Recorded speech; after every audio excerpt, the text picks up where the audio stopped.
अब सब कुछ तुम पर निर्भर करता है राधा। मुझे देखना है कि क्या कपटासुर के कपट की जीत होगी या हमारे प्रेम की। आओ राधा, राज करते हैं। अंतिम परीक्षा अभी शेष है राधा। प्रकृति और नियति को बदलना इतना भी सरल नहीं होता। हाँ हाँ, पर सबसे पहले बांसुरी का खेल होगा, सुरों का मेल होगा और राधा कृष्ण में बांसुरी के धुन की जुगलबंदी होगी। ऐसा कुछ नहीं होगा। रास करते हैं ना। बिना बांसुरी के रास कब होता है? चलो ना, कुछ तुम बजाओ कुछ मैं बजाती हूँ, सुरों का मेल होगा और फिर रास का खेल होगा।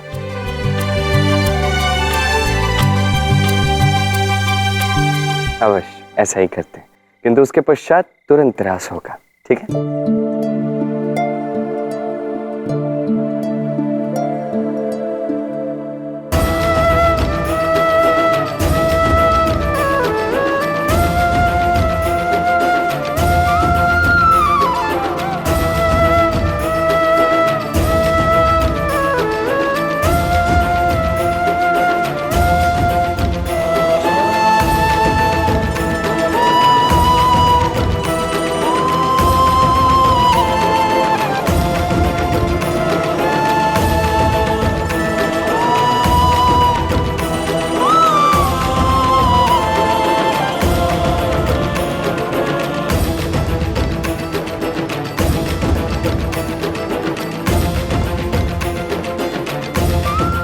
देख रहे हो खाना, वो दुष्ट पुनः राधा के संग बांसुरी बजा रहा है। मैं तो केवल राधा की बांसुरी ही सुन सकता, प्रेम से भरी बांसुरी। किंतु मैंने तो सदैव राधा को अपने कान्हा के साथ ही देखा है ना, फिर मैं उसे किसी बहरूपी के साथ कैसे देख सकता हूँ? मेरे विचार से तो इस समय राधा उसे प्रेम का पाठ पढ़ाने का ये जो प्रयास कर रही है ना, ये और तुम जो उसका वध नहीं कर रहे हो, ये दोनों समय व्यर्थ है। तुम्हें इसी क्षण उसका अंत करना चाहिए था ना। मैं मानता हूं कि कपटासुर अपवित्र है, किंतु राधा का मन और उसका चय ये पवित्र है धर्म, और एक पवित्र मन सदैव सब में पवित्रता खोजता है। राधा वही कर रही। रही बात कपटासुर के अंत की, तो उसका अंत ना तो मेरी नियति में लिखा था, ना ही लिखा है।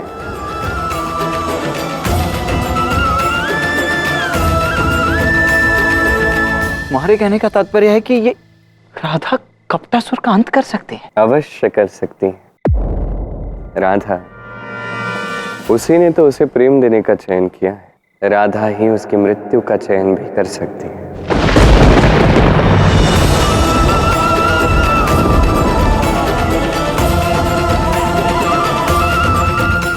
तुम जानते हो ना कान्हा, उस बहरूपी के मोर पंख में कालकूट का विष है। यदि उस विष का प्रयोग उसने राधा पर या तुम पर किया तो वो संकट तो रहेगा ही था। बस इतना जान लीजिए कि राधा अब अपनी नियति लिख रही है, और जो राधा की नियति होगी वही मेरी भी नियति होगी।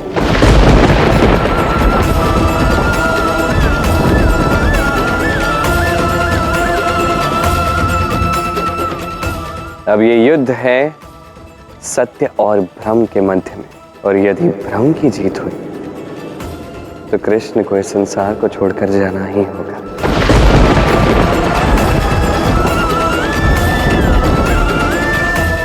क्योंकि जहां सत्य नहीं है वहां कृष्ण नहीं है। तब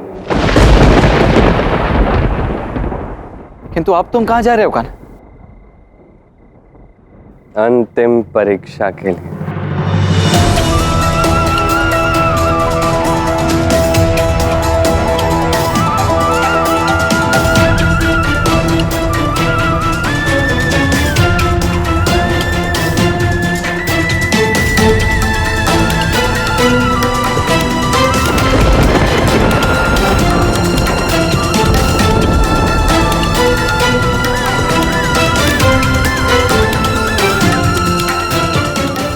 अच्छा कृष्ण, तुम मेरे मोरपंख की योजना राधा के सामने विफल करना चाहते हो, पर मैं ऐसा नहीं होने दूंगा।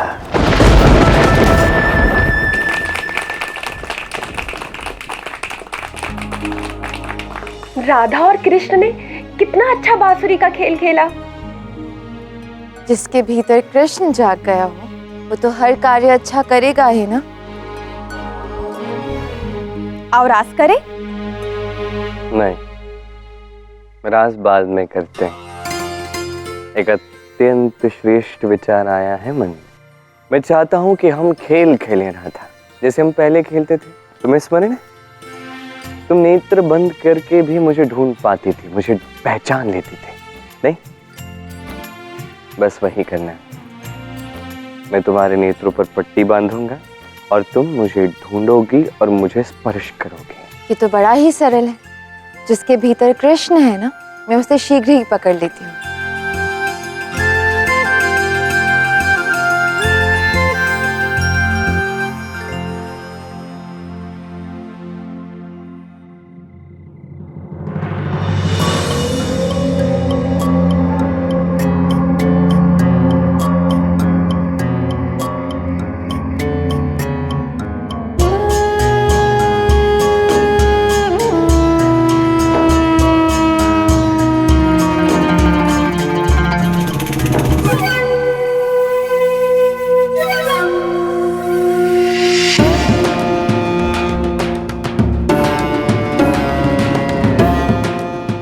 आओ राधा, अपने कृष्ण को ढूंढो।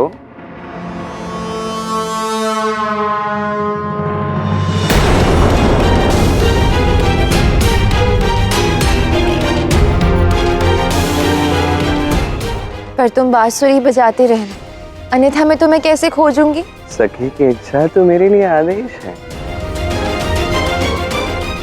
राधा, राधा सुनो।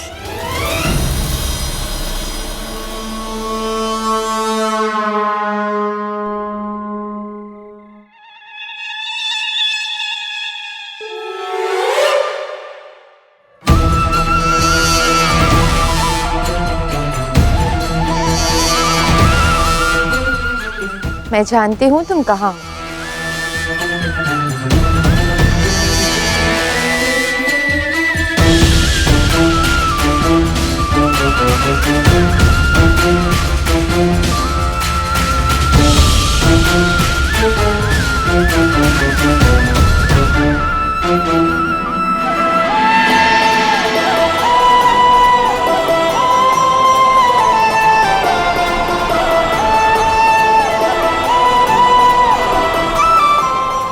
ये तो मेरे कृष्ण के हृदय से निकले स्वर हैं। कपटासुर इसे कैसे बजा सकता है?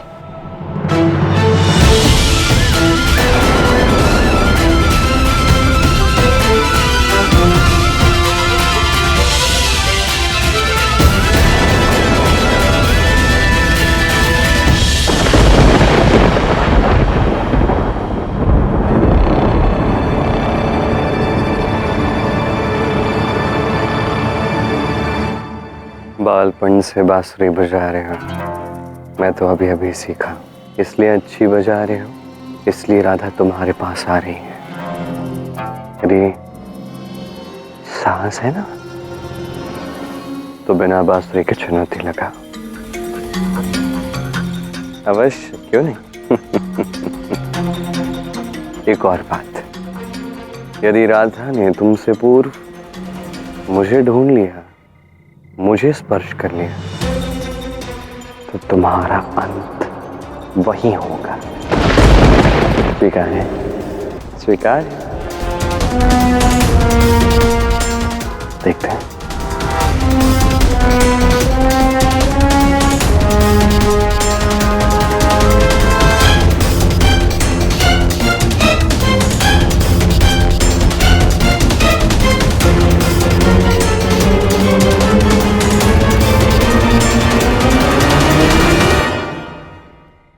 कृष्ण तो राधा के कण कण में है कपटासुर। भला उसके लिए मुझे बांसुरी की धुन की क्या आवश्यकता है?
राधा केवल मेरी है, मुझसे दूर नहीं जा सकती। मेरी सुगंध से मेरे पीछे आ रही हो राधे, किंतु तुम तो वो हो जो मेरे भीतर के अनहद नाद को भी सुन लेती, तो भला कपटासुर के स्वर से तुम कैसे रुक सकती?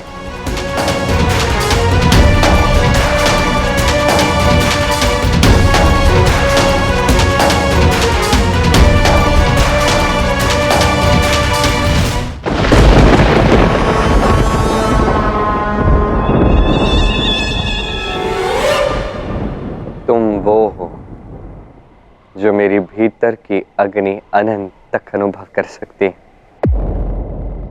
अग्नि से ही अग्नि को बुझाया जा सकता है कृष्ण, और आज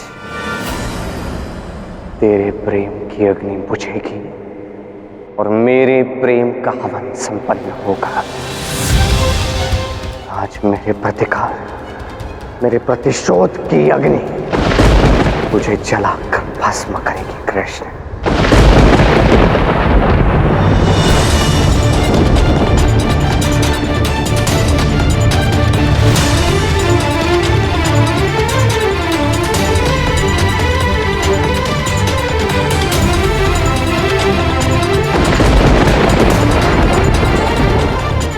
तुम वो हो जो मेरे अश्रु के गीलेपन से मुझे पहचान सकती, मुझे खोज सकती।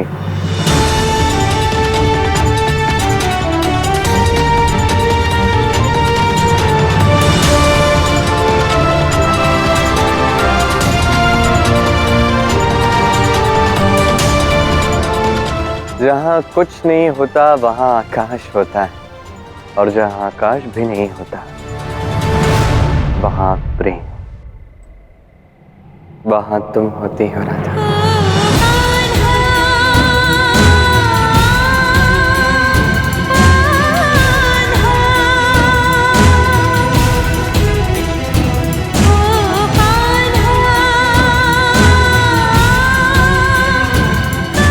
ये पंच महातत्व वायु,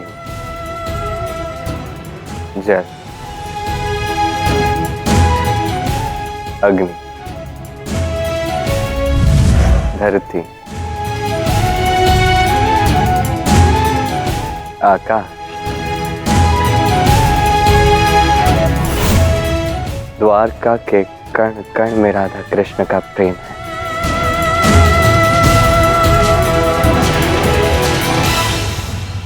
इन पंच महाभूतों से संसार बना है, किंतु इसमें एक और तत्व है, छठा तत्व,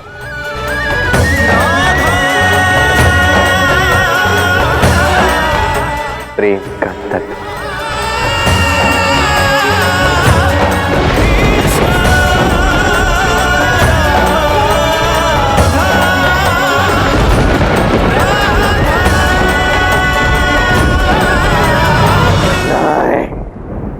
ये नहीं हो सकता,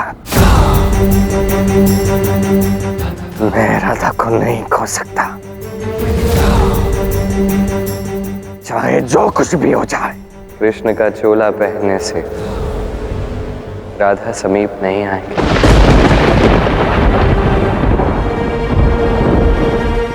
राधा प्रकृति है, कृष्ण बनना होगा, उसके गुण धारण करने होंगे, तभी राधा मिलेगी, प्रेम मिलेगा, ये ब्रह्मांड मिलेगा। तो भला ऐसे ही कोई आके छल कपट करके राधा कृष्ण को अलग कैसे कर सकता है? अवश्य ये कृष्ण राधा पर माया कर रहा है।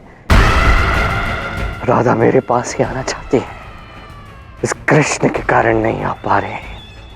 मुझे लगता है राधा अवश्य ही कृष्ण को पहचान चुकी है, किंतु वो उसे स्पर्श नहीं करेगी, वो अपने कपटासुर को स्पर्श करेगी। हाँ, यही होगा। मैं उसे जाके बताऊंगा कि मैं उससे कितना अधिक प्रेम करता हूं, उसे समझाऊंगा कि मेरा प्रेम कितना अनंत है। राधा,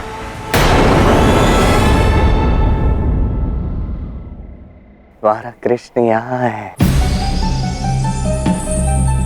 मुझे स्पष्ट करो, मैं तुमसे अनंत प्रेम करता हूँ राधा। तुम्हें ज्ञात भी नहीं मैं तुमसे कितना प्रेम करता हूँ। तुम्हारे लिए मैं कुछ भी कर सकता। ये द्वारका क्या है, मैं तुम्हें समस्त विश्व की महारानी बना सकता। जैसे शाल्वों का विमान लाया था ना तुम्हारे लिए, वैसे उसकी पूरी नगरी तुम्हारे लिए ले आऊंगा राधा। बस आओ, आओ अपने कृष्ण के पास, बस एक बार छू लो, अनजाने में ही सही। और इस कृष्ण का यही अंत होगा।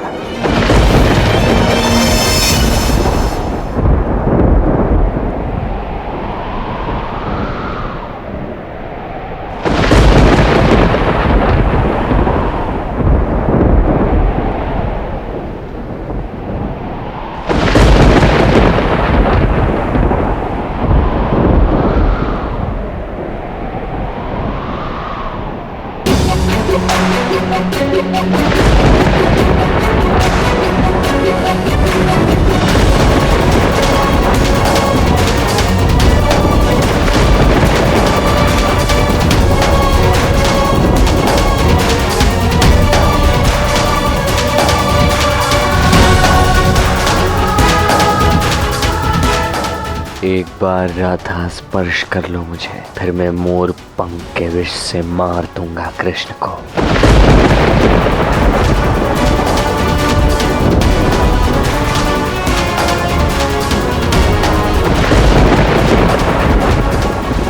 ब्रह्मांड के सबसे घातक विष कालकोट से भरा है ये मोर पंख।